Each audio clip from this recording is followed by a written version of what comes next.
ہر بے گناہ پاکستانی کے خون کا بدلہ لیں گے۔ Chief of defence forces field marshal Asim Munir کا واضح پیغام۔ معرکہ حق کا 1 سال مکمل ہونے پر GHQ میں تقریب سے خطاب کے دوران فیلڈ مارشل نے کہا، معرکہ حق 2 ممالک کے درمیان جنگ نہیں، یہ 2 نظریات کے درمیان فیصلہ کن معرکہ تھا جس میں باطل ہزیمت سے دوچار ہوا۔ ہمارے شیر دل شاہینوں نے دور حاضر کی سب سے طویل نتیجہ خیز جنگ کی مثال قائم کی، دشمن کے جدید جنگی جہاز اور تنصیبات کو تباہ کیا۔ فتح میزائلوں اور شاہینوں نے دشمن کے 26 سے زیادہ عسکری اہداف کو کامیابی سے نشانہ بنایا۔ آج پاکستان کا دفاع کسی بھی بیرونی جارحیت کے خلاف مکمل طور پر ناقابل تسخیر ہے۔ پاکستان کی مسلح افواج منظم اور ہر لمحہ تیار ہیں، دشمن جان لے۔ پاکستان کے خلاف آئندہ مہم جوئی کے اثرات محدود نہیں بلکہ انتہائی خطرناک، دور رس اور تکلیف دہ ہوں گے۔ پاکستان کی کوئی بھی داستان کشمیر کے بنا ادھوری ہے۔ آرمی چیف نے کہا، پاکستان سے روایتی جنگ کو ناممکن تصور کرتے ہوئے بھارت پھر دہشت گردی کا سہارا لے رہا ہے۔ افغانستان اپنی سرزمین پر دہشت گردی کے مراکز اور آماجگاہوں کا مکمل خاتمہ کرے۔ فیلڈ مارشل عاصم منیر نے کہا ہے کہ پاکستان کے قومی وقار میں اضافے کا اعتراف دنیا کر رہی ہے۔ آج پاکستان کے دوستوں کی تعداد ماضی سے کہیں زیادہ ہے۔ سعودی عرب کے ساتھ اسٹریٹجک باہمی دفاعی معاہدہ پاکستان کی سفارتی کامیابیوں کا عظیم سنگ میل ہے۔ آج پاکستان مؤثر، ذمہ دارانہ اور غیر جانبدار سفارتکاری سے تاریخی امن مذاکرات کی میزبانی کر رہا ہے۔ امریکہ اور ایران کی قیادت بالخصوص امریکی صدر کے مشکور ہیں، اپنی مخلصانہ کاوشوں سے اس اعتماد پر پورا اترنے کی کوششیں جاری رکھے ہوئے ہیں۔ بھارت کا خواب ہے کہ وہ پاکستان کو تنہائی کا نشانہ بنا کر خطے میں طاقت کا توازن تبدیل کرے۔ یہ خواب پاکستان کبھی پورا نہیں ہونے دے گا۔ پاکستان کا مستقبل انشاءاللہ بہت روشن اور تابناک ہے۔ معرکہ حق میں دفاع وطن کے لیے جانیں قربان کرنے والوں کو خراج عقیدت۔ GHQ میں field marshal Asim Munir, air chief marshal Zaheer Ahmed Babar Sidhu اور chief of naval staff admiral Naveed Ashraf کی یادگار شہداء پر حاضری، پھول چڑھائے، فاتحہ خوانی کی۔ فیلڈ مارشل عاصم منیر نے کہا، اپنے شہداء کی قربانی کو امانت اور اپنی طاقت کو ذمہ داری سمجھتے ہیں۔ افواج پاکستان کو جدید تقاضوں سے ہم آہنگ کرنے کے لیے ڈیفنس فورسز ہیڈ کوارٹرز بنا دیا گیا ہے۔ عصر حاضر اور مستقبل کی جنگیں ملٹی ڈومین آپریشنز پر مشتمل ہوں گی۔ دور تک مار کرنے والے ہتھیاروں، ڈرون، سائبر ٹیکنالوجی اور آرٹیفیشل انٹیلیجنس کا استعمال ہوگا۔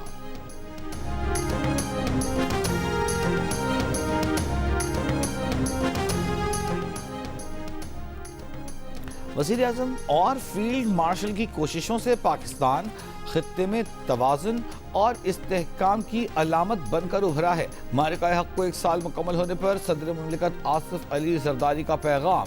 صدر مملکت نے فیلڈ مارشل کی قیادت اور جرأت مندانہ فیصلوں کو معرکہ حق کی کامیابی میں کلیدی کردار قرار دیا۔ صدر مملکت نے کہا کہ دشمن کی جارحیت کا بھرپور مگر متوازن جواب دے کر دنیا کو اپنی دفاعی صلاحیت کا پیغام دیا ہے۔ وزیر اعظم شہباز شریف نے اپنے پیغام میں کہا کہ معرکہ حق اس حقیقت کی روشن دلیل ہے کہ پاکستانی قوم امن پسند ہونے کے ساتھ ساتھ بہادر، باوقار، ثابت قدم اور غیرت مند قوم ہے۔ آج پاکستان کو ایک ذمہ دار ملک کے طور پر تسلیم کیا جا رہا ہے۔ دشمن کو حقیقت کا ایسا سبق دیا گیا جس نے اس کے ناقابل شکست ہونے کے الزام کو خاک میں ملا دیا۔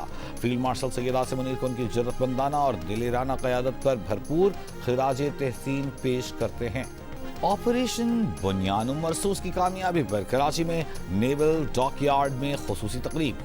کمانڈر کراچی وائس ایڈمرل محمد فیصل عباسی کا خطاب، چیف آف آرمی اسٹاف اور کمانڈر ڈیفنس فورسز کا خصوصی پیغام پڑھ کر سنایا۔ تقریب سے خطاب میں وزیر اعلیٰ سندھ مراد علی شاہ نے معرکہ حق کے شہداء اور غازیوں کو سلام پیش کرتے ہوئے کہا کہ دنیا نے دیکھ لیا کہ کوئی بھی طاقت پاکستانی افواج کا مقابلہ نہیں کر سکتی۔ بنیان مرصوص معرکہ حق نے واضح پیغام دے دیا ہے کہ پاکستان ایک پرامن قوم ہے لیکن ملک کے خلاف جارحیت کا بھرپور جواب دیا جائے گا۔ بھارت نے میدان جنگ میں شکست کے بعد پروپیگنڈے کا سہارا لیا اور وہاں بھی منہ کی کھائی۔ عوام اور ملک کی تمام سیاسی طاقتیں عسکری افواج کے ساتھ شانہ بشانہ کھڑی ہیں۔ وزیر اعلیٰ سندھ مراد علی شاہ نے یادگار شہداء پر پھول بھی رکھے۔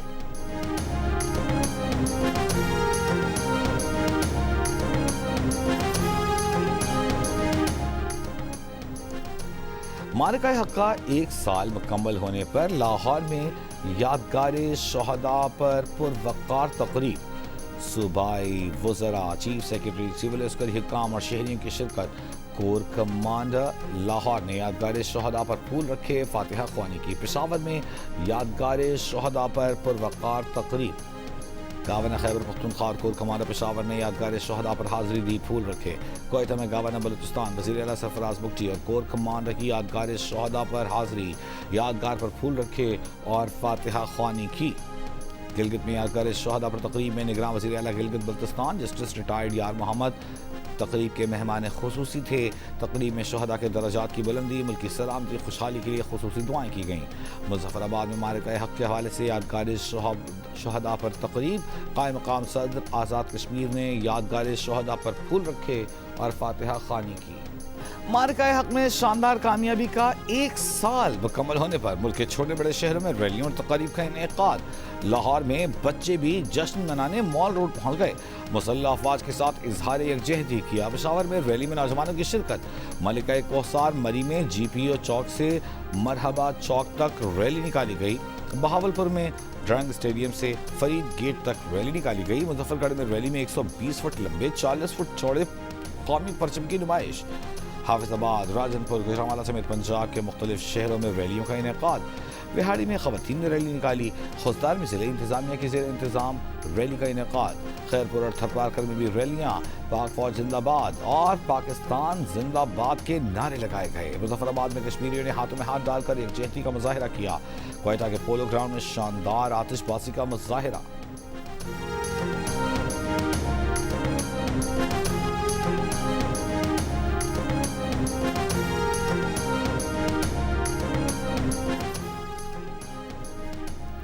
قطر کے وزیر اعظم اور وزیر خارجہ شیخ محمد بن عبد الرحمن الجاسم الثانی کا وزیر اعظم شہباز شریف کو ٹیلی فون۔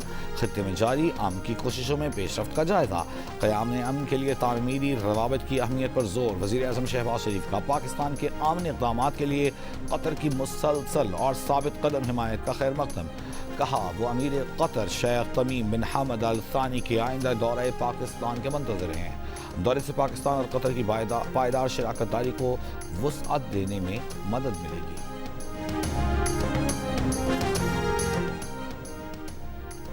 روس ایران کے افزودہ یورینیم کے ذخیرے کو منتقل کرنے اور محفوظ رکھنے کے لیے تیار ہے۔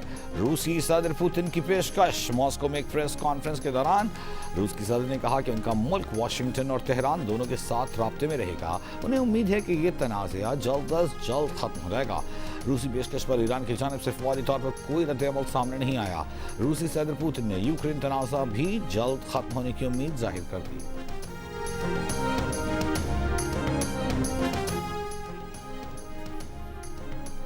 امریکی صدر ٹرمپ نے ایران جنگ میں اپنی پالیسیوں اور فیصلوں کی خود ہی تعریفوں کے پل باندھ دیے۔ ٹروتھ سوشل پر متعدد تصاویر پوسٹ کی۔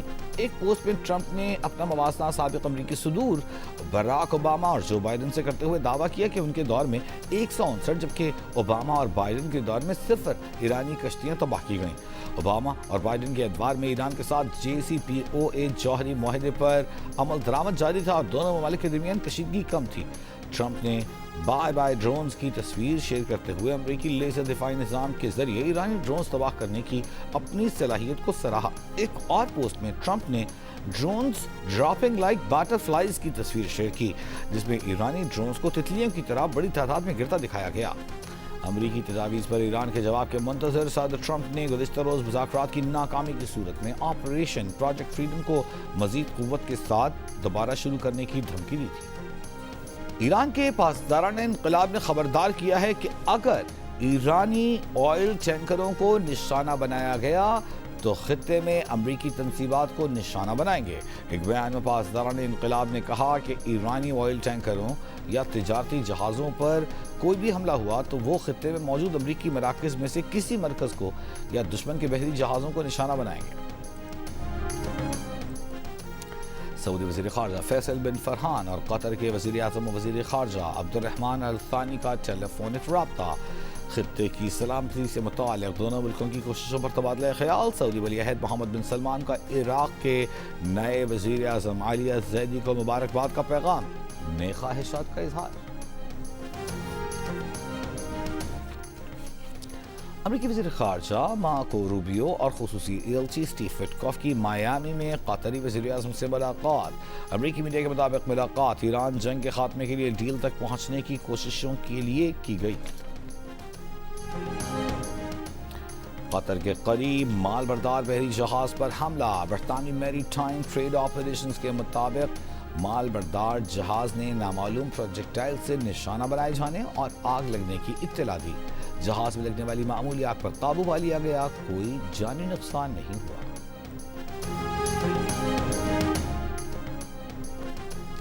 وزیر اعظم شہباز شریف کا وزیر اعلیٰ خیبر پختونخوا سہیل آفریدی سے ٹیلی فونک رابطہ۔ بنوں میں پولیس چوکی پر دہشت گردوں کے حملے کی شدید مذمت، قیمتی جانوں کے نقصان پر افسوس اور رنج کا اظہار۔ دہشت گردی کے مکمل خاتمے کے لیے وفاق کا صوبائی حکومتوں کے ساتھ کام کرنے کے عزم کا اعادہ۔ بنوں میں پولیس چوکی فتح خیل پر گزشتہ رات ہونے والے دہشت گردوں کے حملے میں شہید اہلکاروں کی تعداد 15 ہو گئی، 3 اہلکار زخمی ہوئے۔ پاکستان نے مئی کے لیے ایل این جی کی اسپاٹ خریداری کے نئے ٹینڈرز جاری کر دیے۔ Pakistan L N G L کے مطابق ٹینڈرز 2 کارگوز کے لیے جاری کیے گئے۔ عالمی کمپنیوں سے 11 مئی تک بولیاں طلب کی گئیں۔ ایل این جی کارگوز 12 سے 16 مئی اور 24 سے 28 مئی کی ڈیلیوری کے لیے طلب کیے گئے ہیں۔ ایل این جی کارگوز کے لیے بولیاں 11 مئی کو ہی کھول دی جائیں گی۔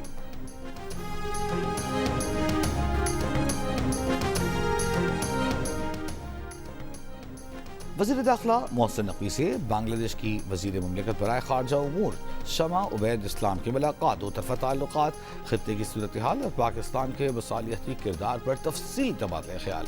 بنگلہ دیشی وزیر نے ایران امریکہ تنازع کے حل کے لیے پاکستان کے مصالحتی کردار کو سراہا۔ ملاقات میں تجارت، بزنس اور ثقافت کے شعبوں میں اشتراک بڑھانے پر اتفاق۔